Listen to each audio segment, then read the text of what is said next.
मकर संक्रांत वर्षातला पहिला सण। मग गोड गोड बोलायलाच हवं नाही का? पण या दिवशी तिळगुळ आणि तिळाचेच लाडू का बरं दिले जातात? यामागे आहे धार्मिक कारण आणि शास्त्रीय कारण। दोन्ही सविस्तरपणे समजून घेऊया। तर ज्योतिषशास्त्रानुसार सूर्याचा जेव्हा मकर राशीत प्रवेश होतो तेव्हा साजरी होते मकर संक्रांत। या दिवशी तीर्थस्थळी स्नान करणं आणि गरजूंना दान करणं याला अनन्यसाधारण महत्त्व आहे।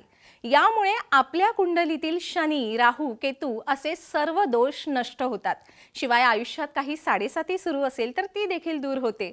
मुळातच तिळात गुळ मिसळल्यामुळे सूर्यासह मंगळ दोष दूर होतात। अनेक ठिकाणी मकर संक्रांतीला वाहत्या पाण्यात तिळगुळ सोडले जातात, त्यामुळे आयुष्यातल्या अडचणी दूर होतात अशी मान्यता आहे। ही झाली धार्मिक बाजू। आता शास्त्रीय कारणही समजून घेऊया।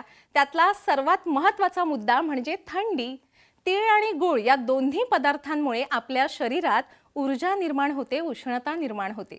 त्यामुळे थंडीत आपलं शरीर छान ऊर्जावान राहतं।